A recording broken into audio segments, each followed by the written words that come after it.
వాక్యము ద్వారా మేలు పొందుటకును ఆ విధంగా నేను నూతనముగా జతపరచబడినటువంటి బిడ్డలకు దీవెనకరముగా ఆశీర్వాదకరముగా ఉండుటకును సహాయం చేయమని ప్రార్థిస్తూ యేసు నామములో అతి వినయముగా ప్రతిమాలి వేడుకుంటున్నాము తండ్రి.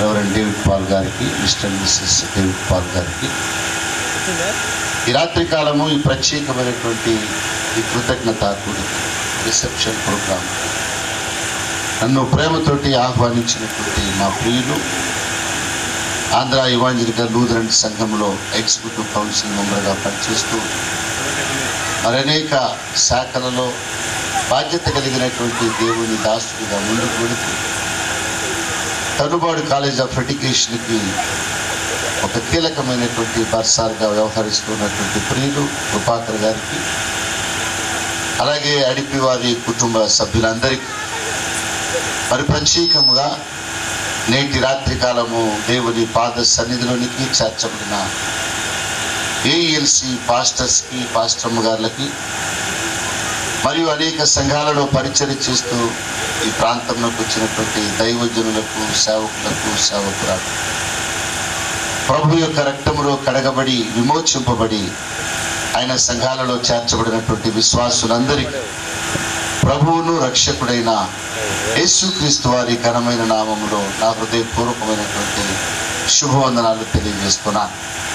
అలాగే మరి విశేషముగా ఈనాటి రిసెప్షన్ ప్రోగ్రాం తరఫున ఏఎల్ కాలేజ్ ఆఫ్ ఎడ్యుకేషన్ తరఫున వారికి అందిస్తూ ఉన్నాను. క్రీస్తునందు ప్రియమైనటువంటి దేవుని బిడ్డలారా, దేవుని ప్రేమను బట్టి మనము ప్రత్యేకముగా ఈ కృతజ్ఞత కూడికలోనికి ప్రవేశపెట్టబడ్డాం. ఎక్కడ దేవుని ప్రేమ ఉంటుందో అక్కడ దేవుని ప్రణాళిక ఉంటుంది. ఎక్కడ దేవుని ప్రేమించే బిడ్డలు ఉంటారో అక్కడ దేవుడు తన కార్యములను బయలుపరుస్తూ ఉంటాడు. ఎక్కడ దేవునికి విధేయులుగా నడిచేటువంటి బిడ్డలు ఉంటుంటారో అక్కడ దేవుడు తన కార్యములు, పనులను బయలుపరుచుకుంటూ మహిమ పొందుతూ.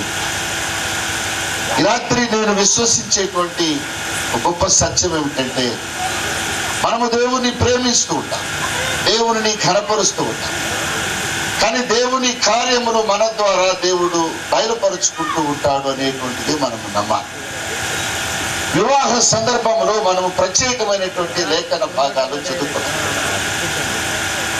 ఎన్నో సందర్భాల్లో మనం వింటూ ఉంటాం, వివాహము దేవుడు ఏర్పాటు చేసినటువంటి,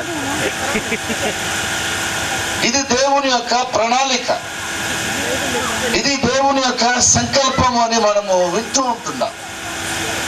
marriage is the plan of God, marriage is the design of God, marriage is the action of God. అది ఒక ప్రణాళిక మాత్రమే కాదు కానీ, అది ఒక రూపకల్పన చేయడము మాత్రమే కాదు కానీ, దానిని కొనసాగిస్తూ ఉన్నటువంటి వాడు రక్షకుడైనటువంటి ప్రభువైన యేసుక్రీస్తు. ఈ భూలోకములో జరిగేటువంటి వివాహములన్నీ కూడా ఒక మాదిరికరమైనటువంటి వివాహములు, శాంపిల్ మ్యారేజెస్ అంటారు. రేపు ప్రభువైన యేసుక్రీస్తు రెండవ రాకడలో ఒక పెండ్లి కుమారుడు వలె ఆయన రాబోతూ ఉన్నాడు. ఆయనను వధువు అనేటువంటి సంఘము ఎదుర్కోవాలి, సిద్ధపడి ఉండాలనేటువంటిది మనకు తెలియజేస్తూ ఈ వివాహాలు దేవుడు జరిపిస్తూ ఉన్నాడు.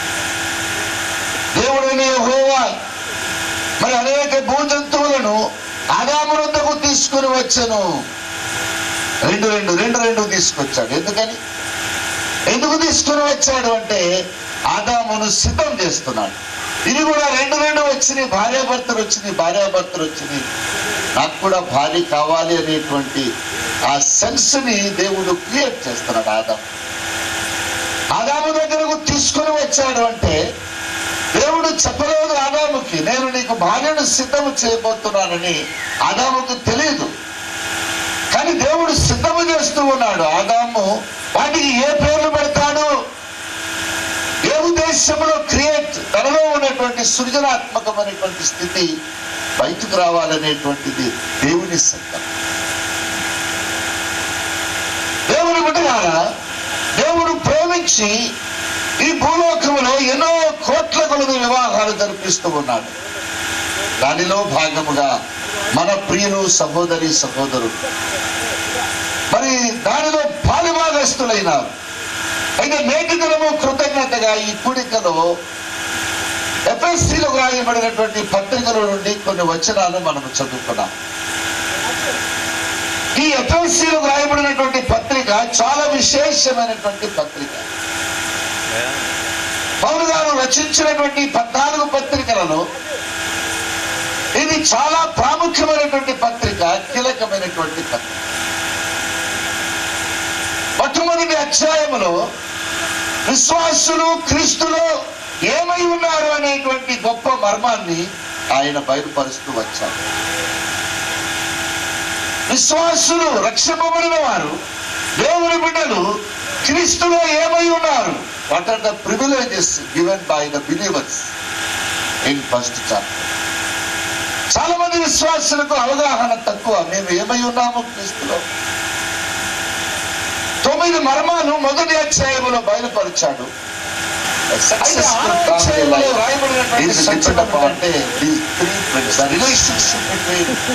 చాలా మంది వేదాంత పండితులు, దైవజనులు కూడా అంగీకరించినటువంటి ఈ 5వ అధ్యాయము ప్రారంభంలో వ్రాయబడింది. ఒక విజయవంతమైనటువంటి కుటుంబ రహస్యం.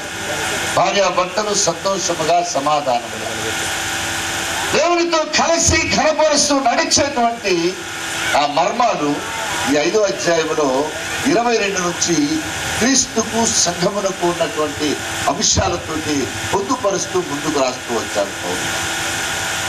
ఏమంటున్నాడంటే ఆయన మొట్టమొదట్లో, నేను చదువుతాను, గమనించండి దేవుని బిడ్డలారా. ఎఫెసీయులకు రాయబడినటువంటి పత్రిక 5వ అధ్యాయము 22వ వచన భాగంలో, స్త్రీలారా ప్రభువునకు వలె మీ సొంత పురుషులకు లోబడి ఉండండి. క్రీస్తు సంఘమునకు శిరస్సై ఉన్నలాగున పురుషులు భార్యకు శిరస్సై ఉన్నాడు. క్రీస్తే శరీరమునకు రక్షకుడై ఉన్నాడు. యేసుక్రీస్తు ప్రభుల వారు సంఘమునకు ఏమై ఉన్నాడో వ్రాయబడింది. ప్రియులా, యేసుక్రీస్తు ప్రభువు సంఘమునకు శిరస్సు.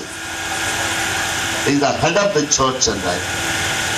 మాత్రమే కాదు కానీ I would like to invite the great man of the government service, RJD Prasanna Kumar garu. He is requested to come forward and occupy his valuable seat. Thank you. క్రీస్తునందు ప్రియ దేవుని బిడ్డలారా, యేసుక్రీస్తు ప్రభువు సంఘమునకు శిరస్సు. He is the head of the church, head of the congregation. అలాగే పురుషుడు స్త్రీకి శిరస్సు అయి ఉన్నాడు. పురుషుడు స్త్రీకి అధిపతి అయి ఉన్నాడు అనేటువంటి సత్యము మనము గమనించాలి. ఈ అవగాహన వీరిలో ఉండాలి. భార్యాభర్తల మధ్యలో ఒక అర్థయుతమైనటువంటి అవగాహన ఉండాలి అనేటువంటిది మనం నేర్చుకుంటూ ఉన్నాం. మొట్టమొదటి ఏమిటంటే మ్యూచువల్ అండర్స్టాండింగ్ అనేటువంటి మాటను బయలుపరిచారు. సంఘమునకు శిరస్సు ఎవరు అంటే క్రీస్తు. భార్యకు శిరస్సు ఎవరు అంటే భర్త. భార్యకు అధిపతి ఎవరు అంటే భర్త. భార్యకు నాయకుడు ఎవరు అంటే భర్త. అది తప్పనిసరిగా జీర్ణించుకోవాలి. ద మ్యూచువల్ అండర్స్టాండింగ్, ఆ విధమైనటువంటి ఒక అవగాహన నేటి లోకానికి అవసరం. క్రీస్తుకు లోబడినట్లుగా, సగము క్రీస్తుని ప్రేమించినట్లుగా, లోబడినట్లుగా భార్యలు కూడా భర్తకు లోబడాలి. భార్యలు కూడా భర్తను శిరస్సుగా గౌరవించాలి. భార్యలు భర్తను అధిపతిగా అంగీకరించాలి. This is called mutual understanding. ఈ విధమైనటువంటి అవగాహన ఏ కుటుంబంలో ఉద్భవిస్తుందో తప్పనిసరిగా ఒక పేరుతరమైనటువంటి కోణంలో వారు పరిచయం చేసేటువంటి వారుగా ఉంటూ దేవుని సంగమనకు, దేవుని బిడ్డలకు ఆతిథ్యమిస్తూ పరిచర్యలో ముందుకు వెళ్ళాలనేటువంటిది ఈ 3వ భాగములు దాచబడిన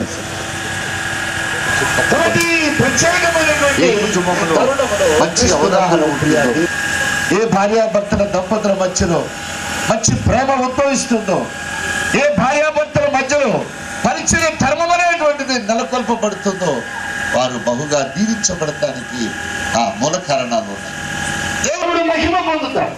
అందుకనే రాయబడింది ఏంటంటే మత్తయి రాసిన సువార్త, నేను ముందుకు అడుగుతాను 5వ అధ్యాయము 16వ వచన భాగం నుండి అంటున్నాడు. మత్తయి సువార్త పరిశుద్ధ గ్రంథము ఉన్నటువంటి వారు దయచేసి గమనించండి. నేను వారు స్తంభము మీదనే పెట్టుడు మనుష్యులు మీ సత్క్రియలను చూచి లోకములకు వెలుగై ఉన్నారు. ప్రియులారా, ఎలాంటి వెలుగు అంటే ఈ వెలుగు మనము గమనించినట్లుగా లోకము మనలో ఉన్నటువంటి వెలుగును గమనించాలి. ప్రియులారా, ఈనాడు సంఘాలు ఉజ్జీవింపబడలేకపోవటానికి, క్రైస్తవ కుటుంబాలుగా వెలగలేకపోవటానికి కారణం ఏమిటంటే మనలో ఉన్నటువంటి వెలుగు వెలగవలసినంతగా వెలగటం లేదు. ఆనాడు పెళ్లి కుమారుని కొరకు సిద్ధపడినటువంటి పెళ్లి కుమార్తెను బుద్ధి కలిగిన వారు, బుద్ధి లేని వారు, వారి సిద్ధలలో నూనె లేకపోవటాన్ని బట్టి ఆ సిద్ధలో దీపాలు ఆరిపోతూ ఉన్నాయి. పెళ్లి కుమారుడు వచ్చాడు, పెళ్లి కుమార్తెను తీసుకొని వెళ్ళడం. మనలో పరిశుద్ధాత్ముడు అనేటువంటి నూనె ఉండాలి, మనలో వాక్యం అనేటువంటి నూనె ఉండాలి. మన ఆత్మీయ జీవితం వెలగాలి లోకంలో అంటే మనలో ఉన్న ఉద్యోగమును బట్టి కాదు, మనలో ఉన్నటువంటి ఎడ్యుకేషనల్ క్వాలిఫికేషన్స్ బట్టి కాదు. వాక్యం వెలుగులో మన జీవితాలు పరిశుద్ధాత్మతో నింపబడాలి, వాక్యంతో నింపబడాలి. అనుదినము మనము దేవుని చేత నింపబడి దేవునితో నడవగలిగితే మనము ఈ లోకంలో మాదిరికరమైనటువంటి దంపతులుగా, కుటుంబాలుగా మనము కనబడాలి. అనోకు 300 సంవత్సరాలు బట్టి దేవునితో నడవగలిగాడు. నువ్వు ముందు దేవునితో నడవగలిగితే తప్పకుండా నీ భార్యతో నడవగలవు, నీ కుటుంబంతో నడవగలవు. దేవునితో విజయవంతమైనటువంటి నడకి మనము దీపము వెలుగుతూ ఉండాలి. ఎవడైనా దీపమును వెలిగించి కొంచెము క్రిందను మధ్యము క్రిందను మాట్లాడుతున్నాడు. దేవుని మహిమపరచాలి అంటే యోహాను రాసినటువంటి సువార్తలో రాస్తూ ఉన్నాడు. దేవుని బిడ్డలారా, యోహాను సువార్త 15వ అధ్యాయము నిలిచి ఉంటుంది, నిలిచి ఉంటుంది. ఎవరు నా యందు నిలిచి ఉంటుంది వారు బహుగా ఫలించు. మీరు బహుగా ఫలించుట వలన నా తండ్రి మహిమపరచబడును. 8వ వచనం, మనము బహుగా ఫలించినప్పుడు మన పరలోకపు తండ్రి మహిమపరచు. మనం వెలిగేటువంటి దీపాల వల్ల ఈ లోకంలో ఉంటే మన తండ్రి మహిమ ఈ దంపతులు కూడా మరి మాట వారి మనస్సులో ఉంది. 3 సిద్ధాంతాలు మనం నేర్చుకున్నాం. 3 కోణాలలో దేవుని మహిమపరచడం కూడా నేర్చుకోగలిగితే గొప్ప సత్యం. మనం బహు పత్రిక 12:30 అంటాడు, మీ దేహము విలువ పెట్టి కొనబడినది కనుక మీ దేహముతో దేవుని మహిమపరచుడి. త్రూ యువర్ బాడీ, మీ దేహముతోటి మీ దేవుని మహిమపరచండి అంటారు. మీరెవరు కూడా ఇప్పుడు ఏక శరీరులై ఉన్నారని వాక్య సత్యము మనకు బయలుపరుస్తూ ఉంది. మీ భౌతిక సంబంధమైనటువంటి కదలికలతోటి, పరిచర్యతోటి, ప్రార్థన వెలుగుతోటి, అభివృద్ధితోటి ఈ లోకంలో ఒకే శరీరముగా మీరు కనబడుతున్నారు. వారి చేత కట్టబడి వస్త్రహీనుడిగా చేయబడి ఈ భర్త కూడా నాగట్టి సాడవలే దున్నబడి మన బదులు మనకు రావలసినటువంటి శిక్షను ఆయన విమోచన క్రయధనముగా తన ప్రాణ రక్తములను చెల్లించి మన స్థానమును ఆయన గైకొని మన పాపమంతటిని ఆయన వీపున యెరూషలేము వీధులలో గుండా గొల్గొతా శిఖరము వరకు ఇచ్చుకొని మచ్చికిని విచ్చికిని మధ్య వేలాడతీయబడి సమాప్తముగా విచ్చి ఇదిగో మన చేతులలో గుచ్చవలసినటువంటి ఆ మేకులు, మన పాదములలో కొట్టవలసినటువంటి ఆ చీలను ఆయన పరిశుద్ధమైనటువంటి దేహములో గుచ్చబడ్డారు.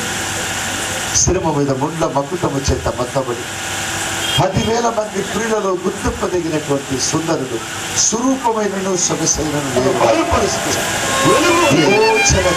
మరి బలమునే వారు అభివృద్ధి చెందేవారు కనబడుతూ మరి వారు విరాజిల్లాలని పర సంబంధమైన దీవెనలతో, భూ సంబంధమైన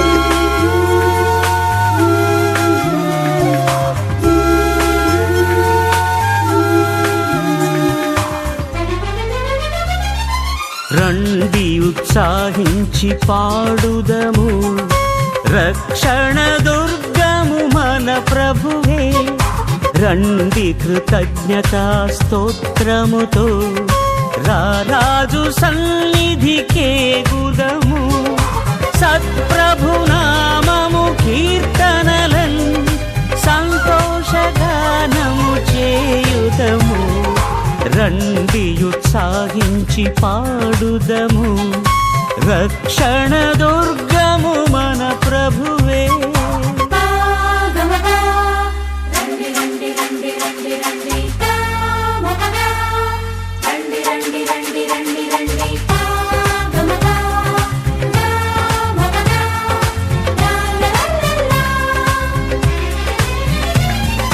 మన ప్రభువే మహదేవుడు, ఘన మహాత్యము గలరాజు. మన ప్రభువే మహదేవుడు, ఘన మహాత్యము గలరాజు. భూమి అగాధపు లోయలును భూధర శిఖరములాయనవే.